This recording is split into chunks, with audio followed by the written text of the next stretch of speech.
Hello everyone, welcome you online class. Myself Neha Joshi, I am your maths teacher in Navjyoti Global School.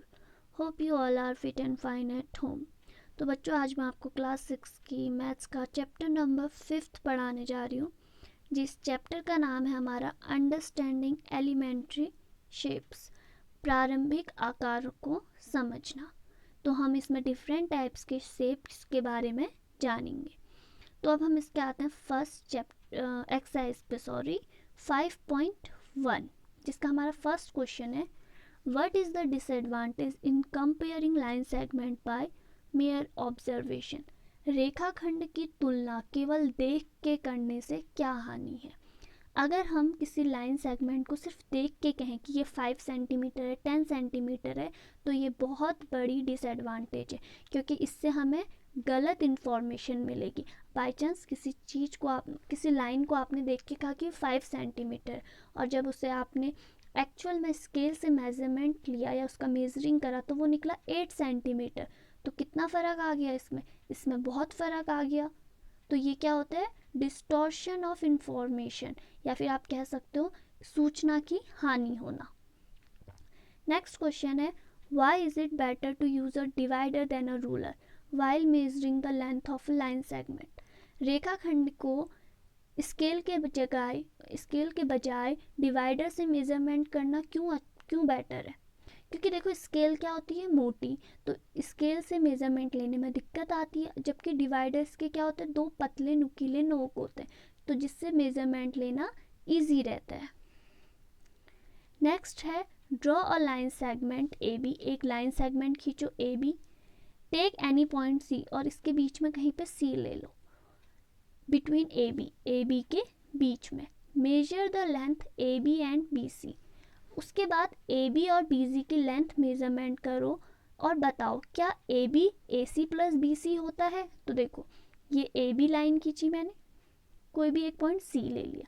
जो ये A B line थी ये मेरी थी 8 centimetre, और यहाँ पे क्या है, ये हमारा 3 और 5। तो अब देखो 5 और 3 को ऐड करो, कितना आ रहा है, 7 8। जो मैंने ये वैल्यू रखी है ये आप स्केल से इसे मेज़र करके रखेंगे। नेक्स्ट है question number 4। If A B C are 3 points on a line. अगर ए बी सी कोई 3 पॉइंट्स हमारी एक लाइन में, ए बी कितना है 5 और बी सी कितना है 3 और ए सी कितना है हमारा 8, तो बताओ कि इनमें से मिड पॉइंट कौन है। तो देखो मिड पॉइंट क्या है हमारा, बी। नेक्स्ट है verify whether D is the mid point of A G. Verify करो कि जो डी है वो मिड पॉइंट है ए जी का। तो यहाँ से देखो ए डी में हमारा कितना है 1 2 3 पॉइंट के बाद, और डी जी भी कितना है 3 पॉइंट के बाद, तो 3 इक्वल 3 है। तो यहाँ के 3 किसके इक्वल है, इस 3 के इक्वल है, तो हमारा 4 क्या हो गया, मिड पॉइंट। 6 है B is the mid point of A C. जो बी है वो ए सी का मिड पॉइंट है, और जो हमारा सी है वो किसका मिड पॉइंट है, बी डी का। देखो बी किसका मिड पॉइंट है, ए सी का, और सी किसका मिड पॉइंट है, बी डी का। तो हमें बताना है कि A B equals to C D है कैसे। तो देखो A B equals to B, अगर मिड पॉइंट है तो ए बी इक्वल्स टू क्या हो गया, बी सी, और अगर जब सी मिड पॉइंट है तब क्या हो गया, B C equals to C D. तो देखो बी सी कैंसिल, बचा क्या, A B equals to C D. Next है 7th, draw 5 triangles and measure their side. Check in each case if the sum of the length of any two side is always less than third side. आप कोई भी triangle draw करो, उनके आपने measurement लिख दी 2 3 5। किसी भी दो एंगल को, किसी भी दो ट्राइंगल के साइड्स को जोड़ो, जैसे 5 2 ऐड करा कितना आया 7, तो 3 बड़ा आया 7। अगर 2 और 3 ऐड करो कितना आया 5, तो ये क्या आ रहा है, इक्वल। अगर आप 5 और 3 ऐड करते हैं कितना आ रहा, 8, तो 8 भी कितना है, ग्रेटर देन 2। तो इससे हमें पता चल जाता है कि ट्रायंगल की कोई भी दो साइड का एडिशन तीसरी साइड से या तो इक्वल होता है या फिर उससे बड़ा होता है, उससे छोटा कभी भी नहीं होता है। तो नेक्स्ट टॉपिक है हमारा एंगल्स। तो यहाँ पे आप देख सकते हैं 12 to 6, तो ये कितना रिवॉल्यूशन है, 1/2 of a revolution to right angle. अगर आपका कहीं पे भी जैसे यहाँ पे 3 है, 3 का 1/2 रिवॉल्यूशन है, तो एक स्ट्रेट लाइन होती है, तो 3 के सामने 9। तो इस तरह जब भी 1/2 रिवॉल्यूशन हो, 1/2 के रिवॉल्यूशन में क्या होता है कि स्ट्रेट लाइन फॉर्म्ड होती है। सेम यहाँ पे 4 फ्रॉम 6 to 9, 6 से 9, तो ये 1/4 ऑफ रिवॉल्यूशन है। तो यहाँ पे कितना राइट एंगल है, 1 राइट एंगल, 1/4। देखो यहाँ पे 6 to 9 में। नेक्स्ट है 3 to 4, 3 to 4 sorry from 1 to 10, तो 1 to 10 में आपका कितना रिवॉल्यूशन दे रहा है, 3/4 ऑफ अ रिवॉल्यूशन। तो इस तरह ये रिवॉल्यूशन देता है। हमें स्ट्रेट लाइन कब मिलती है, जब हमारा क्या होता है 1/2 का रिवॉल्यूशन होता है, और जब हमारा 1/4 रिवॉल्यूशन होता है, या जब आप कह सकते हैं 6 to 9 जैसे रिवॉल्यूशन है, तो तब आपको कितना मिलेगा, 1/4। और जब 1 to 10 जा रहा है आपका रिवॉल्यूशन, सॉरी 1 to 10 आपकी घड़ी की सुई जा रही है, तो आपको तब रिवॉल्यूशन मिलेगा 3/4। तो अभी देखो कुछ क्वेश्चंस हम इससे रिलेटेड करेंगे, तो हमें इजी रहेगी रिवॉल्यूशन के बारे में और पता करने के लिए। तो ये है एक्सरसाइज 5.2 का first question. What fraction of a clockwise revolution does the hour hand of a clock turn through when it is goes from. तो हमें पहले क्वेश्चन में बताना है कि घड़ी की घंटे वाली सुई अगर घड़ी की दिशा में घूम रही है, तो वो कितना हमें फ्रैक्शन देगी। देखो हमें रिवॉल्यूशन निकालना है फ्रैक्शन के फॉर्म में, जैसे 3 to 9, 3 इधर है और 9 इधर है, तो ये 3 to 9 एक स्ट्रेट लाइन दे रही है, तो यहाँ पे क्या आएगा रिवॉल्यूशन, 1/2। जब ये स्ट्रेट लाइन देती है तब रिवॉल्यूशन क्या होता है, 1/2। अब देखो 4 to 7, 4 यहाँ पे है, 5 यहाँ पे हो गया, 6 और 7, तो ये तो देखो 4 to 7 में क्या आएगा रिवॉल्यूशन, 1/4।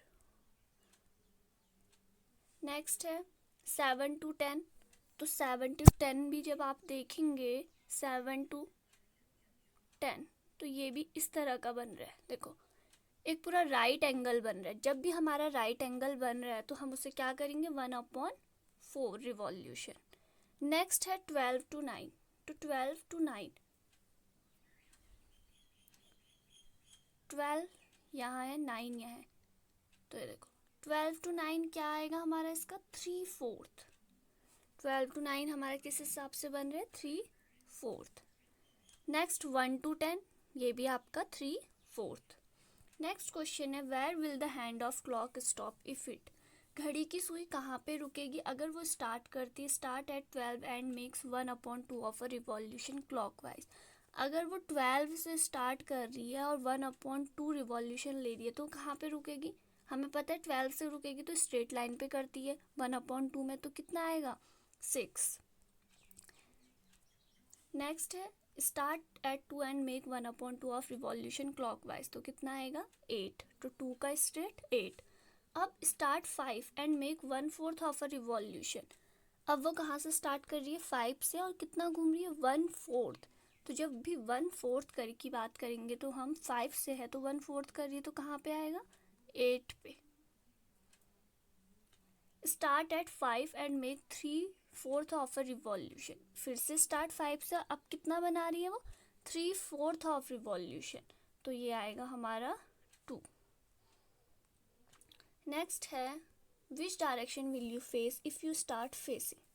आप किस दिशा में देख रहे होंगे यदि आप प्रारंभ में ईस्ट में है एंड मेक 1/2 रिवॉल्यूशन। आप ईस्ट में पूर्व में खड़े हैं और वहाँ से 1/2 का रिवॉल्यूशन बनाया क्लॉकवाइज, तो आप फिर कहाँ को देखेंगे, ईस्ट की ही ओर को।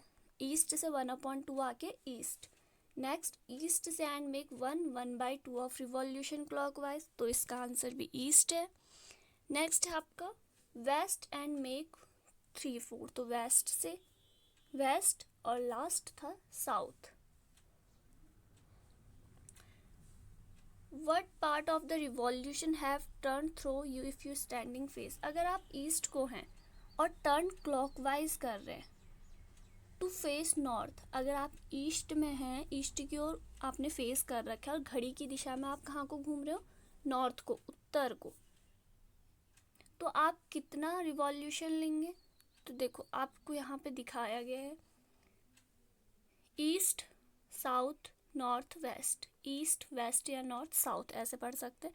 तो इसने क्या कहा क्वेश्चन में, आप ईस्ट की ओर हो और आप घड़ी की आप किस दिशा में घूमेंगे कि आप कहाँ को आ जाओ, नॉर्थ की ओर। तो हमें इससे इधर को मूव करना है, तो हम कितना रिवॉल्यूशन लेंगे, हम रिवॉल्यूशन लेंगे 3/4 का।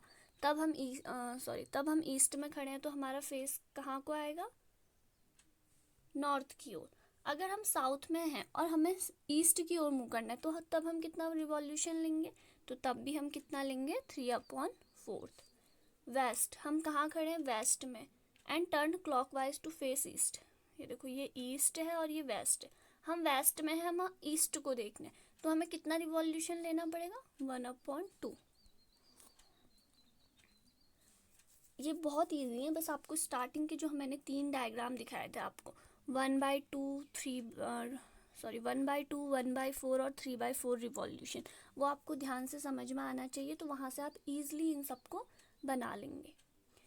Find the number of right angles turn through by the hour hand of clock when it goes from. अब हमें क्या बताना है कि ये कितना एंगल फॉर्म मतलब बना रही है। अभी तक जैसे हम 3 to 6 का फ्रैक्शन में रिवॉल्यूशन बता रहे थे, जैसे 3 to 6 है, ये है 3 यहाँ है और 6 यहाँ है, तो ये कितना बना रही है, अगर हम रिवॉल्यूशन दोबारा से बताएं तो 1/4।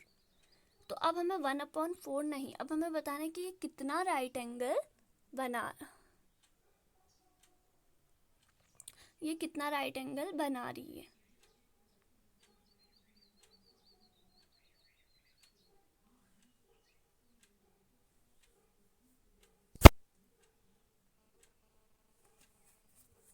तो आप यहाँ पे देख सकते हो, जब ये 1/2 का होगा तो ये कितने राइट एंगल बनाएगी, 2 राइट एंगल, और जब 1/4 होगा तो कितना राइट एंगल, 1, और 3/4 में 3। तो अभी मैंने जब हम इसके बारे में डिस्कस करी 3 to 6, तो ये कितना बना रहा था, 1/4। तो 1/4 में कितने राइट एंगल बनते हैं, 1। तो ए का आंसर कितना है, 1 राइट एंगल। सेकेंड है 2 to 8, तो ये कितना आएगा, 1/2। तो 1/2 में कितने राइट एंगल, 2 राइट एंगल। सी है हमारा 5/11। तो 5/11 में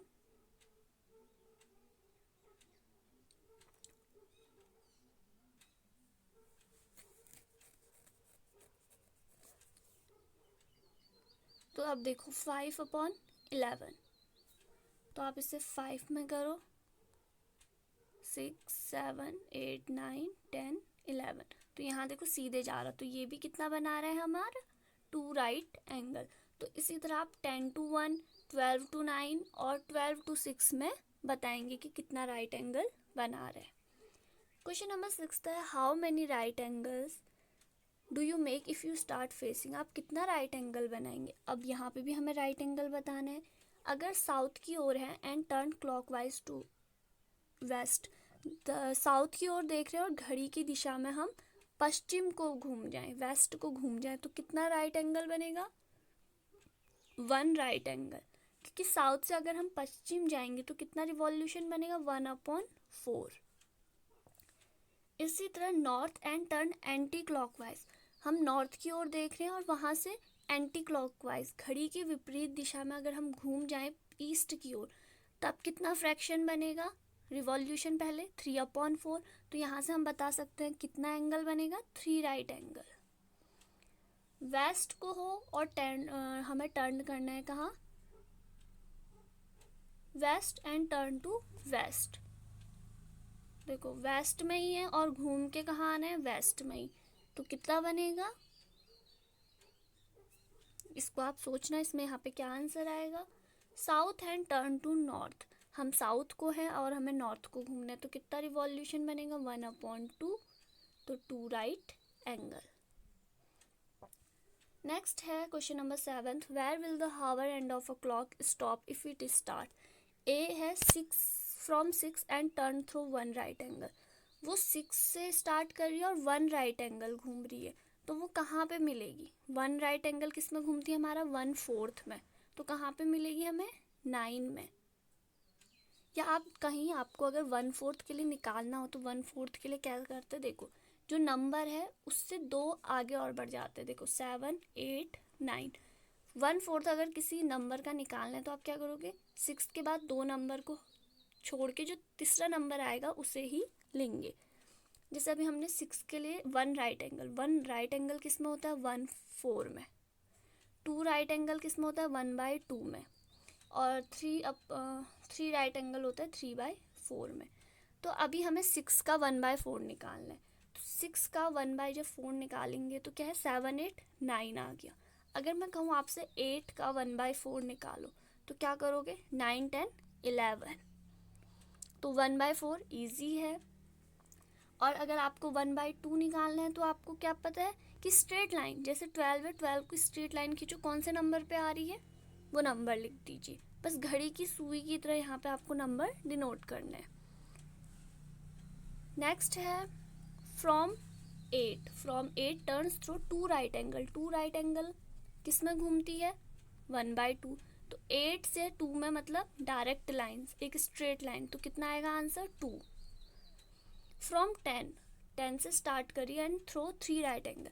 वो 10 से स्टार्ट कर रही है और 3 राइट एंगल घूम रही है, मतलब 3/4। तो 10 से कितने में आएगा? 7 में। इस केस में क्या होता है हमारा, थोड़ा घड़ी की सुई उससे अपोजिट में, 10 से जैसे कितना कम आई, वो 2 पीछे आ गई।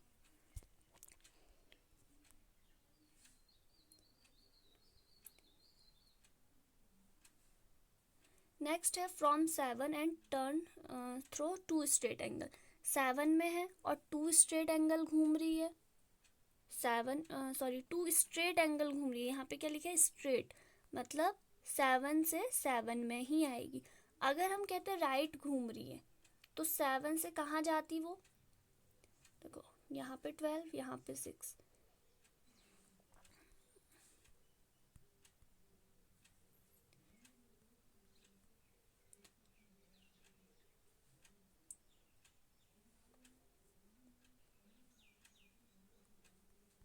तो यहाँ पे 6 और यहाँ पे 7, तो 7 से अगर हम उसे स्ट्रेट करें तो 7 से कहाँ पे आ रही है वो?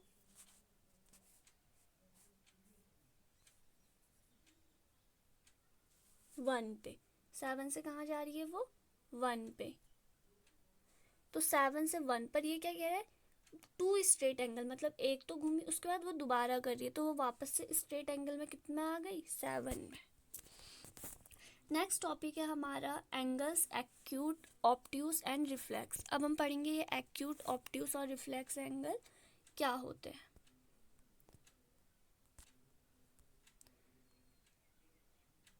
तो देखो सबसे पहले दिया एक्सरसाइज 5.3, स्ट्रेट एंगल क्या होता है? स्ट्रेट एंगल क्या होता है? स्ट्रेट एंगल होता है हमारा 1/2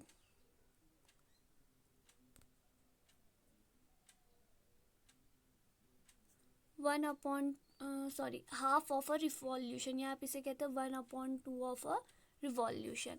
राइट एंगल क्या होता है? राइट एंगल होता है हमारा 1/4 of a revolution. Acute angle होता है लेस देन 1/4 रिवॉल्यूशन। और ऑब्ट्यूस एंगल होता है हमारा बिटवीन 1/4 एंड 1/2। और रिफ्लेक्स एंगल होता है हमारा more than half of a revolution. तो इस तरह ये एंगल्स होते हैं। अब हम इनमें से बताते हैं। क्लासीफाई, इसका सेकंड क्वेश्चन है classify each of the following. अब हमें इनमें से बताना है कि राइट एंगल कौन है, स्ट्रेट एंगल कौन है, और एक्यूट, ऑब्ट्यूस कौन है। ठीक है, तो आप देख सकते हैं, तो देखो पहला जो हमारा इसका ए पार्ट है, ये क्या है हमारा, ये हमारा एक्यूट एंगल है। ये क्या है हमारा एक्यूट एंगल।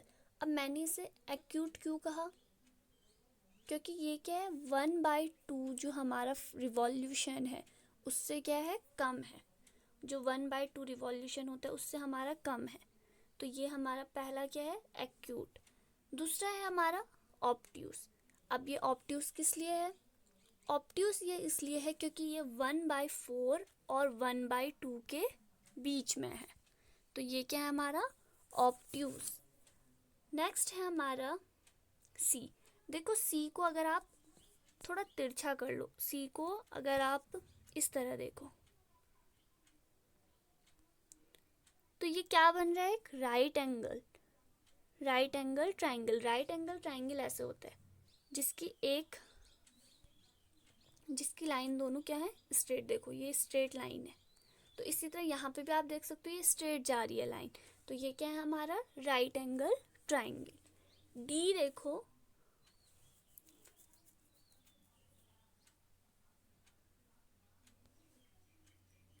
डी हमारा क्या बन रहा है,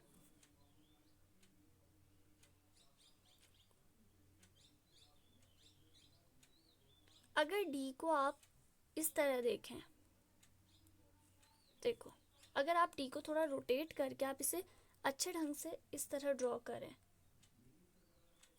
तो ये क्या बन रहा है, एक राइट एंगल ट्राइंगल। आप इनको थोड़ा तिरछे तरीके से फ़ोन को साइड कर, मतलब फ़ोन को आप रोटेट करके इसे देख सकते हैं। तो ये क्या बन रहा है, राइट एंगल। ये राइट एंगल बन रहा है, ये भी राइट है, ये ऑब्ट्यूस है और ये एक्यूट है। ई है हमारा यहाँ पे देखो एक स्ट्रेट, स्ट्रेट है, तो इसे हम क्या कहेंगे स्ट्रेट एंगल। और फिर एम, एम के यहाँ पे और यहाँ पे देखो ये किस तरह का बन रहा है, एक्यूट एंगल।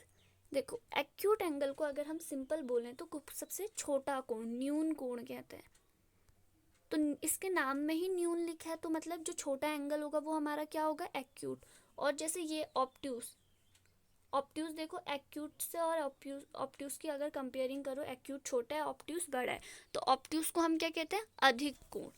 तो आप इस तरह कोणों के मेजरमेंट से आप पता कर सकते हैं कि अगर कोण कम है तो वो आ गया। अगर कोई एंगल 90 डिग्री से कम है, 90 से कम मतलब 80, 70, 60, 30, 20, 15, 5, 10, तो वो किसके अंदर आ गया एक्यूट के अंदर। और अगर कोई एंगल 90 से बड़ा है मतलब 100, 110, 130, 40, 50, 60, 70, तो वो किस में आ गया 100 ऑब्ट्यूस में। और राइट एंगल क्या होता है हमेशा याद रखना 90 डिग्री, और स्ट्रेट एंगल 180 डिग्री। तो बस ये था हमारी एक्सरसाइज 5.3। अब हम आते हैं नेक्स्ट।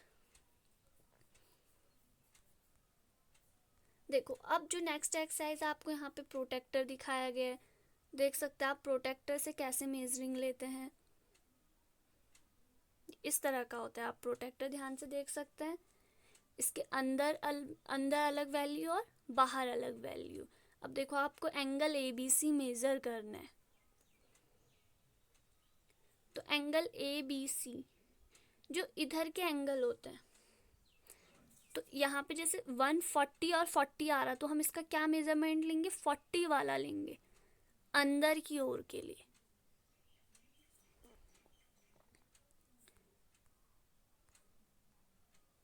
यहाँ पे देख सकते हैं आप, देखो 90 से इधर को जितने भी 45, 90 से छोटे जितने भी नंबर होंगे वो इधर को आएंगे, और 90 से बड़े नंबर प्रोटेक्टर के इधर साइड को। तो अब है इसकी एक्सरसाइज 5.4।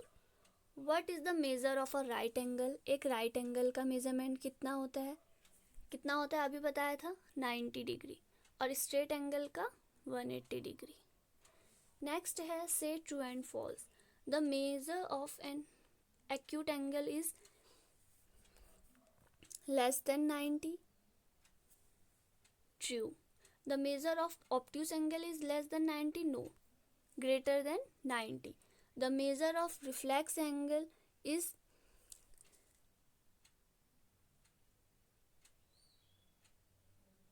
Less than 180, false. क्या होता है?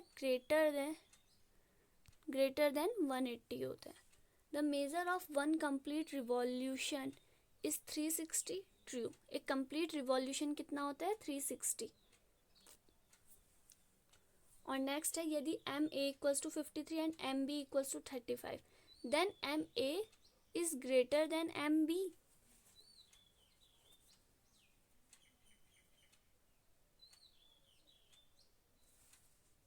यस, क्योंकि ये 53 और ये क्या है? 35। नेक्स्ट है, write down the measure of some acute angle. Acute angle के कुछ एग्जाम्पल दो। क्या क्या हो सकता है एक्यूट एंगल्स? तो 30 डिग्री हो सकता है, 40 हो सकता है, 50 हो सकता है, 55, 90 से जितने भी नीचे को एंगल होते हैं सारे एक्यूट के एग्जाम्पल। और ऑब्ट्यूज के 110, 120, 170, 155, तो ये क्या आ गया हमारा? Obtuse. Measure the angles below using protractor and write down measure. तो आपको क्या करना है, इन एंगल में यहाँ पे प्रोटेक्टर का यूज़ करना है। जो अभी हमने इसके स्टार्टिंग में चाँदा देखा था, प्रोटेक्टर, उसका यूज़ करेंगे और आप इसे मेज़र करेंगे। तो जब आप मेज़र करेंगे तो मैं आपको बता देती हूँ, ये 40 डिग्री आएगा, ये 130 डिग्री, ये देखो ये हमारा राइट एंगल है, तो आप इसे बिना देखे बता सकते हो ये कितना है? 90 डिग्री। और इन दोनों को जब आप मेज़र करेंगे तो ये 60 डिग्री। तो आपको ये प्रोटेक्टर के ही यूज़ करके आप इनका मेज़र करेंगे। नेक्स्ट है, which angles has large measure, first estimate and then measure. हमें इन दोनों एंगल्स को मेज़र करना है, तो आप इसे प्रोटेक्टर से करेंगे। तो फिर आपको बताना है कि कौन से एंगल की कितनी वैल्यू है। From these two angles which has large measure, estimate and then confirm by measuring them. Question number 6 है, हमें इन दोनों में से बताना है कि कौन सा एंगल बड़ा है।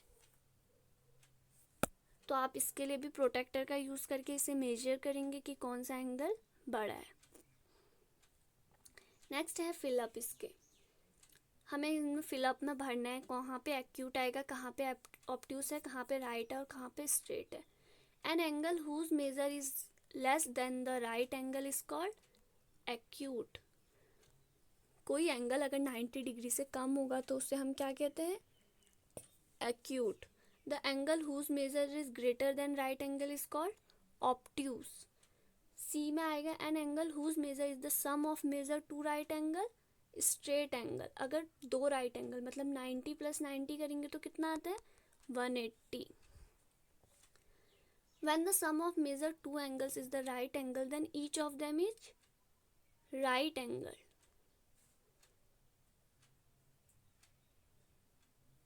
Next है, when the sum of measure of two angle is the straight angle and if one of them is acute, then अगर हम दो एंगल्स को जोड़ रहे हैं, उन दोनों को जोड़ने पे हमें सम मिल रहा है 180 डिग्री, पर उसमें से एक एंगल छोटा है मतलब हम ले लो 60, तो दूसरा एंगल कितना है? अगर एक 60 है तो दूसरा कितना होगा? 180 में से 60 माइनस करो, कितना आएगा? 120। तो 120 क्या होता है? ऑब्ट्यूस। तो यहाँ पे क्या आएगा answer? Obtuse. Find the measure of the angle shown in each figure. First estimate with your eyes and then find the actual measure. सबसे पहले इनको आप अपनी आंखों से देख के बताओ कि कितना एंगल बना रहे हैं, उसके बाद इसे प्रोटेक्टर की सहायता से इनका मेजरमेंट लीजिए। तो देखो ये है, अगर आप देखो हमेशा याद रखना ये होता है 90, इसके बाद हल्का जो इतना आता है 60 और ये जो आता है 30। तो ये देखो हमें किस पे लग रहा है? 30 पे। और इस साइड का ये 120 और इधर का ये 60 और इधर का ये 150। नेक्स्ट है, find the angle measure between the hands clock in each figure. तो हमें बताना है किस तरह के एंगल बना रहे हैं। तो देखो यहाँ पे कितना क्या बना रहा है एंगल? राइट एंगल, तो 90 डिग्री। यहाँ पे क्या बन रहा है? देखो दो स्ट्रेट लाइन है तो ये क्या है? 90 डिग्री। यहाँ पे क्या बन रहा है आपका? एक्यूट बन रहा है 30 डिग्री और ये एक स्ट्रेट लाइन है तो 180 डिग्री। तो ये Investigate. In the given, the angles measure 30. Look the same figure. Magnifying glass. Does the angle become larger? Does the size of angle change? यहाँ पे आपको दिया है 30 डिग्री. आप इसको एक मैग्नीफाइंग ग्लास से देखो तो आपको क्या इसकी आकृति बड़ी दिख रही है? तो आप इसको देख के एक बार चेक कीजिए कि आपको क्या दिख रहा है मैग्नीफाइंग ग्लास से देखने में. Measure and classify each angle. आपको क्या करना है? सारे एंगल्स को मेज़र करना है. जैसे इस एंगल को मेज़र करना है, यहाँ पे प्रोटेक्टर रख के कितना आ रहा है. ऐसे यहाँ पे प्रोटेक्टर रखो, ये कितना आ रहा है, ये कितना आ रहा है, ये कितना आ रहा है. उसके बाद यहाँ पे मेज़र करो, इनकी वैल्यू लिखो और टाइप लिखो कि एक्यूट है या ऑब्ट्यूस है या स्ट्रेट है या राइट है. नेक्स्ट आते हैं हम एक्सरसाइज 5.5 पे. तो एक्सरसाइज 5.5 में पहला क्वेश्चन है आपका, Which of the following are models for perpendicular line? निम्नलिखित में से कौन से परपेंडिकुलर मतलब लंब लाइन के उदाहरण है? May the adjacent edge of a table top. मेज के ऊपर जो हमारे मेज के ऊपर मेज के एज होते हैं, क्या वो हमारे परपेंडिकुलर हैं? तो आइए आपको सब चेक करने हैं, आपको बताना है फिर कौन सा आपका इसमें से परपेंडिकुलर का उदाहरण है. देखो वी हमारा परपेंडिकुलर लाइन क्या होती है, यहाँ पे हम देख सकते हैं. परपेंडिकुलर लाइन होती है जैसे यहाँ पे लिखा है, when two line intersect and the angle between them is right angle then the line is said to be perpendicular.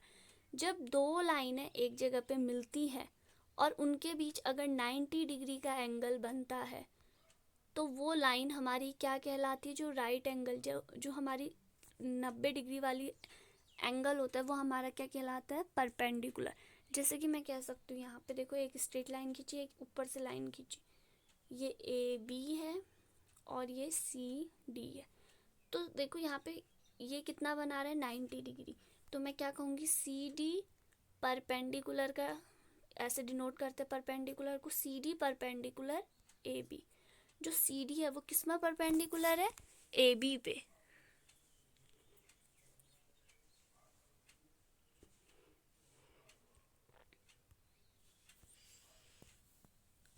तो नेक्स्ट है इसका let question. Let P Q be the perpendicular to the line segment X Y and P Q and X Y intersect in the point A. Let P Q be the perpendicular. P Q क्या है हमारा? Perpendicular. किस पे? X Y पे. और P Q और x कहाँ पे इंटरसेक्ट कर रहे हैं? पॉइंट पी पे. तो ये देखो ये पी क्यू और ये एक्स वाई, ये इंटरसेक्ट कहाँ पे कर रहे हैं? ए पे. ये पी क्यू, ये एक्स वाई. तो हमें बताना है जो ये एंगल पी ए वाई है, ये एंगल जो बन रहा है ये कितना बनेगा? Simple 90 degree. There are two sets of square in your box. What are the measure of the angles that are formed in their corner? Do they have any angle measure that is common? आपके जो square box दिया, आपके पास एक square box है, ठीक है. जो square box होता है उसके जो कोने होते हैं, उन कोनों पे क्या आपने कभी मेज़र करा है? वो कोने मतलब कितने के बने होते हैं? इन कोनों की माप. क्या इन कोणों की ऐसी भी कोई मेजरमेंट होती है जो दोनों में कॉमन हो? देखो हमारे पास दो सेट स्क्वायर दिए हैं.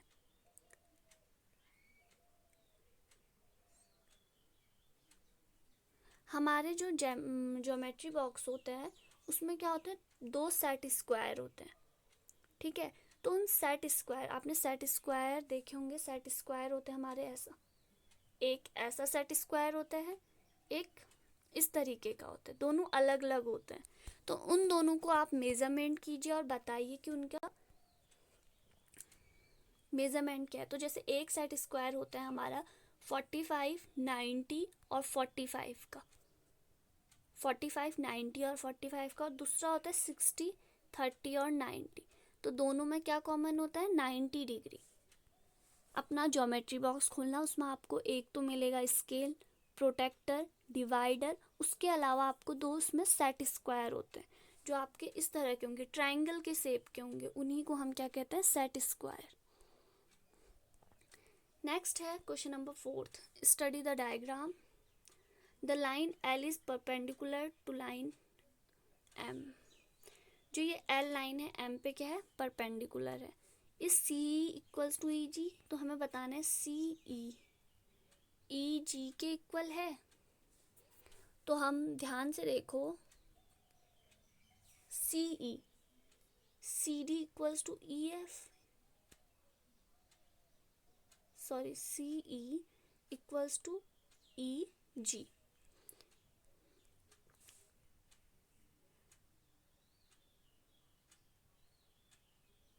हाँ, क्योंकि दोनों के बीच कितने का गैप है, देखो 1 का गैप यहाँ भी है, 1 का गैप यहाँ भी है, तो सी ई इक्वल्स टू ई जी है। डस पी ई बाइसेक्ट सी जी? क्या पी ई, ये पी है और ये ई है, पी ई बाइसेक्ट सी और जी? सी जी को पी ई काट रहे, हाँ देखो काट रहे, सी ये है, सी इधर पे है, जी इधर पे, और दोनों के यहाँ पे जो ये पी ई है हमारी लाइन, ये दोनों को क्या कर रहा है, बाइसेक्ट कर रहा है। Identify any two line segments for which P E perpendicular bisector. कोई दो लाइन बताओ जिसके लिए हमारा पी ई क्या है, एक बाइसेक्टर, उनको दो बराबर भागों में बांटने का काम कर रहे हैं। तो हम बता सकते हैं, एक तो डी एफ हो गया, डी एफ के बीच में है हमारा पी ई, दूसरा हो गया हमारा सी जी के बीच में भी पी ई, और फिर हो गया हमारा बी एच के बीच में भी पी ई। नेक्स्ट है, आर दिस ट्रू? क्या ए सी बड़ा है एफ जी से? तो ए सी इधर है और एफ जी इधर है, ट्रू, क्योंकि ए सी देखो और एफ जी।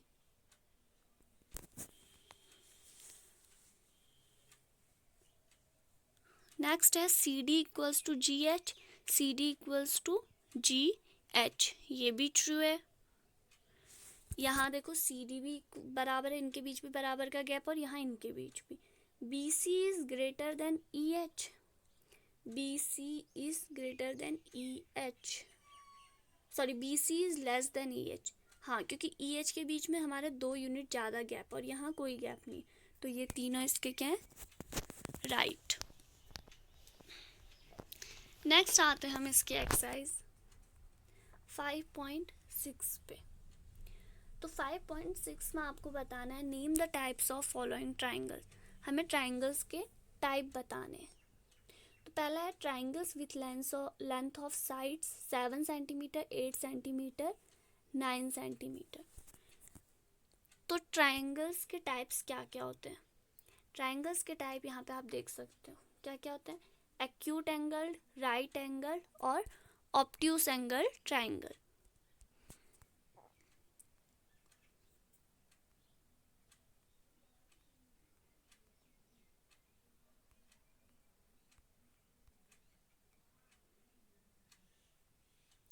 तो उसके अलावा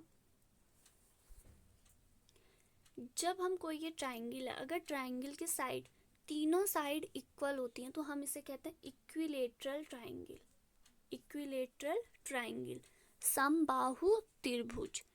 और अगर किसी ट्राइंगल की सिर्फ 2 साइड इक्वल है और एक अनइक्वल है, तो हम उसे कहते हैं आइसोलेसिस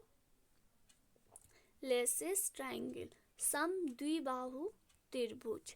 और अगर किसी ट्राइंगल की तीनों साइड अनइक्वल है, ये भी अलग है, ये भी अलग है और ये भी अलग है, तीनों भुजाओं का जो हमारा मेजरमेंट अलग है, तो हम उसे कहते हैं स्केलिन ट्राइंगल। तो अब आप यहाँ पर से देख सकते हैं, जो ट्राइंगल पहला है इस एक्सरसाइज का पार्ट, हमें 7 सेंटीमीटर दिया है एक भुजा, एक दिया है 8 सेंटीमीटर और दूसरी दी है 9 सेंटीमीटर। भुजा मतलब साइड, तो इसकी तीनों साइड क्या है, अलग अलग है। तो ये कौन सा ट्राइंगल आ गया, स्केलिन ट्राइंगल। नेक्स्ट है triangle A B C, A B 8.7, A C 7 और बी सी 6। इसमें भी हमें तीनों अलग अलग दिए हैं, तो ये भी क्या है हमारा स्केलिन ट्राइंगल। सी है हमें P Q equals to Q R, P R equals to 5। तो देखो एक ट्राइंगल है, ये भी 5 है, ये भी 5 है, ये भी 5 है, तो ये कौन सा ट्राइंगल है, इक्विलेटरल ट्राइंगल। अब नेक्स्ट में हमें इनके डिग्री में दिए हैं, D E F with D 90, triangle D E F, और ये ट्राइंगल डी ई एफ, और इसमें एंगल डी क्या है, 90 डिग्री है। तो हम इसे इस तरह बना देते हैं, डी इधर पे आ जाएगा, ई इधर पे, एफ इधर पे। तो ये एंगल कितना है, 90 डिग्री। तो ये कौन सा ट्राइंगल है जिसका 90 डिग्री, वो क्या होगा, राइट एंगल ट्राइंगल। तो ये क्या है हमारा, राइट एंगल ट्राइंगल।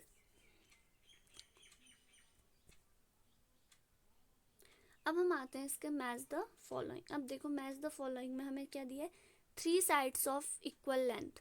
3 साइड जिसकी तीनों साइड इक्वल लेंथ की होती है वो क्या होता है हमारा, इक्विलेटरल। तो यहाँ पे देखो इसे इक्विलेटर से मैच कर दो। 2 साइड ऑफ लेंथ इक्वल, जिसकी 2 साइड इक्वल होती है वो क्या होता है हमारा, isosceles. All side of different length वो क्या होता है, स्केलेन। 3 एक्यूट एंगल, एक्यूट मतलब 90 डिग्री से कम, जिसमें 90 डिग्री से कम है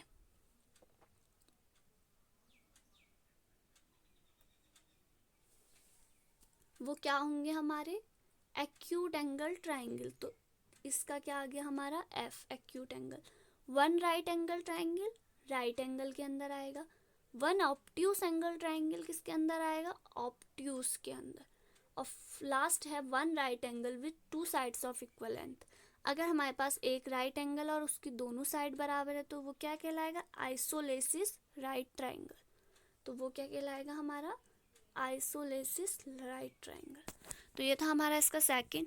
हमने कितने ट्राइंगल्स पढ़े टाइप ऑफ, टोटल आप 6 बता सकते हैं, scalene, equilateral, isosceles, right angled, acute angled और obtuse angled.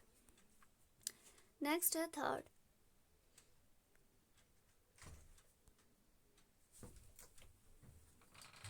Name each of the following triangles in 2 different ways. तो ये ट्राइंगल किस टाइप का है, देखो 5 सेंटीमीटर 5 8, आइसोलेसिस, क्योंकि इसकी 2 साइड्स क्या है, इक्वल है। नेक्स्ट ये इसकी तीनों साइड इक्वल है तो ये क्या कहलाएगा हमारा, स्केलेन ट्राइंगल। इसकी 2 साइड इक्वल है तो आइसोलेसिस। तो इसी तरह आप इन सारे ट्राइंगल को हम बता सकते हैं।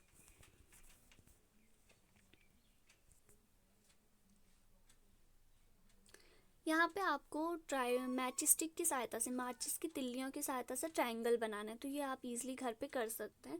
क्वेश्चन नंबर 4,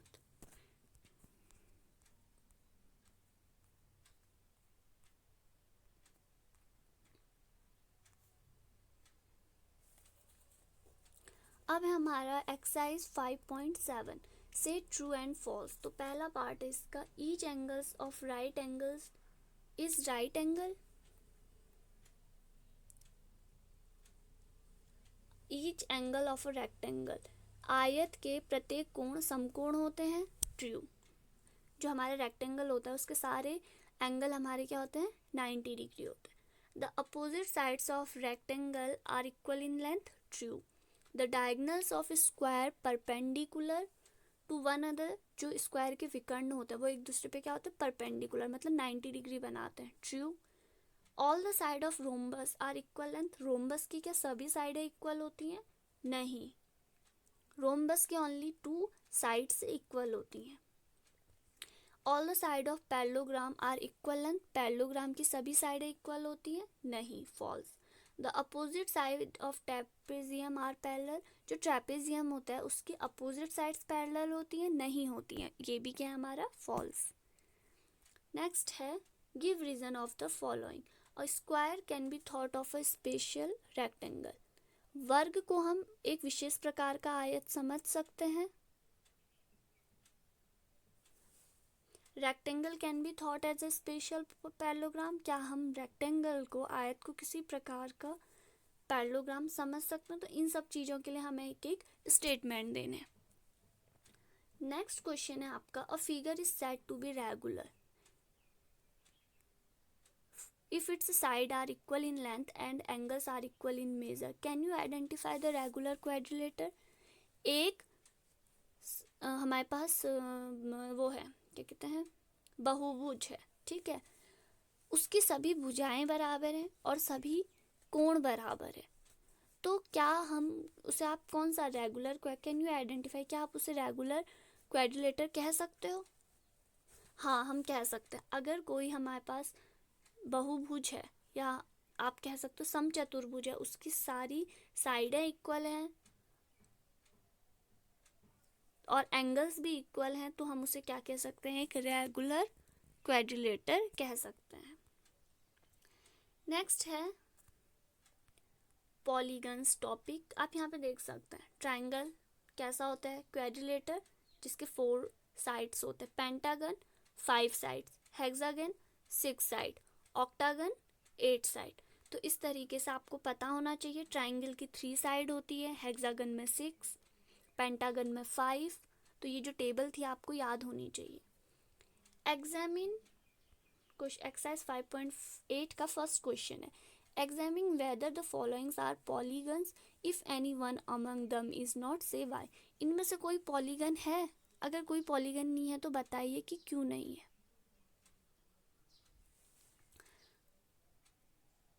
देखो ये तो क्या है, हमारा ओपन है, तो ये हमारा पॉलीगन नहीं है। ये पॉलीगन है क्योंकि देखो कितनी साइड है, 1 2 3 4 5 6, तो ये पॉलीगन है। ये पॉलीगन है, देखो ये एक पूरा सर्कल के रूप में, ये हमारा पॉलीगन नहीं है क्योंकि इसमें कोई साइड है नहीं है। तो सेम ये भी हमारा नहीं है क्योंकि 2 साइड है पर ये कर्व आ जा रहा, तो ये भी नहीं है, ये भी नहीं है, ये भी नहीं है, ओनली बी। नेक्स्ट है नेम ईच पॉलीगन, हम इन्हें इन सब के नाम बताने। तो देखो साइड गिनो, इसमें कितने साइड है, 1 2 3 4, तो ये क्या हो गया हमारा क्वाड्रिलेटर। इसमें कितनी है, 1 2 3, तो ये क्या है, ट्रायंगल।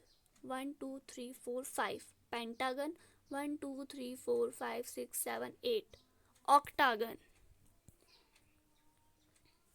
अब है हमारा draw a rough sketch of regular hexagon connecting any 3 of its vertical, draw a triangle, identify which type of triangle you can draw.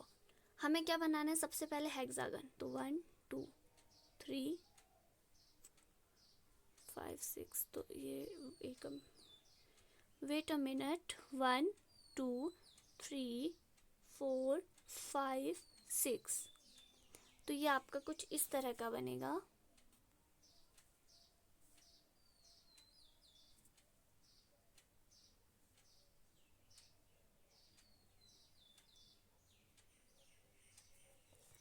अब इसके 3 of its connecting any 3 of its vertices, तो कोई भी इसके 3 vertices, ये कोना और sorry ये कोना, देखो आप इस तरह मिला सकते हो।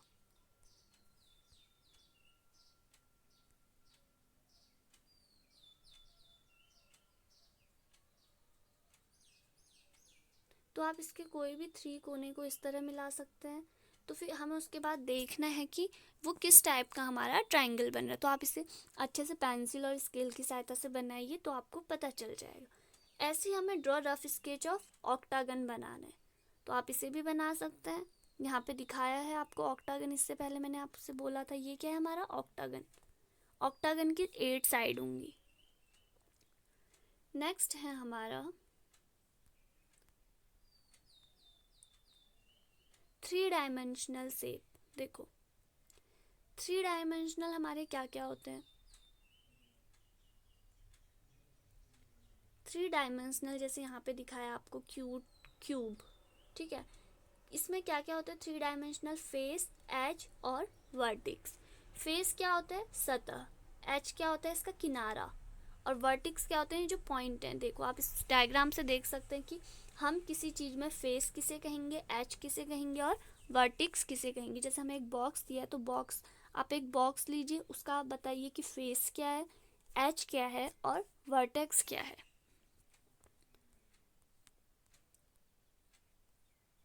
तो अब हम आते हैं इसकी एक्सरसाइज 5.9। तो देखो 5.9 में आपसे पूछा है कोन, तो आपको इनमें से कोन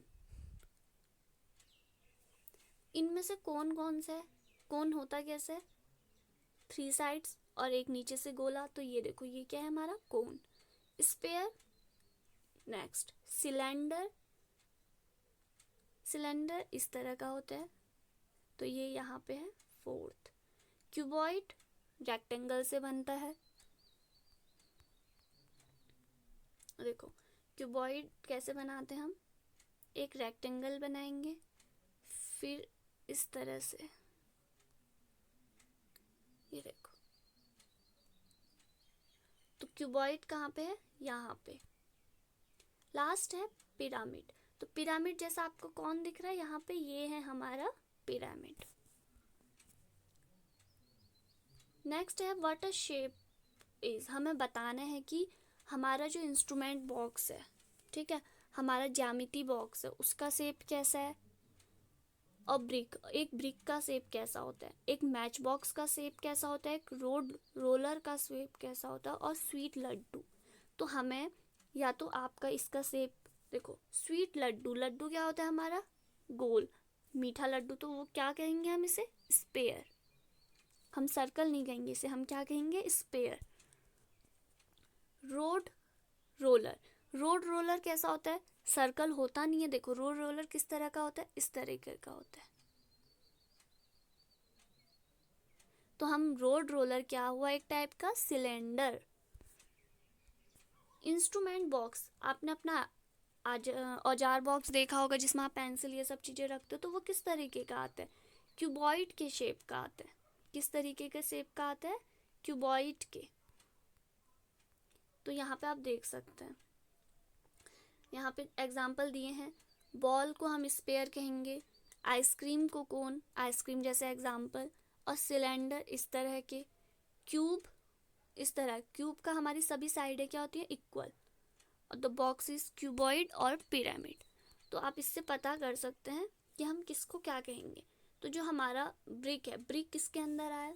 ब्रिक किस टाइप का होता है? देखो आगे से, तो ब्रिक भी हमारा क्या आया? क्यूबॉइड के अंदर। तो ये था हमारा, हमने अंडरस्टैंडिंग एलिमेंट्री शेप, प्रारंभिक आकारों को समझना।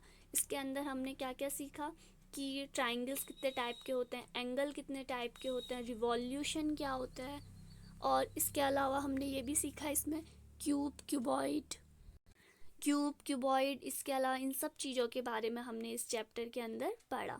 90 डिग्री का एंगल कैसे बनता है, और हम प्रोटेक्टर का यूज़ करके कैसे मेजरमेंट करते हैं।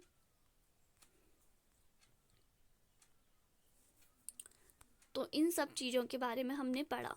फेस, एज और वर्टिक्स किसे कहते हैं, और स्केल और डिवाइडर क्या यूज़ करना, और कहीं पे आपका क्या कहते हैं, जैसे रिवॉल्यूशन है, सबसे इसमें टिपिकल टॉपिक है रिवॉल्यूशन, जो आपको थोड़ा टफ लगेगा तो आप इसे प्रैक्टिस कीजिए।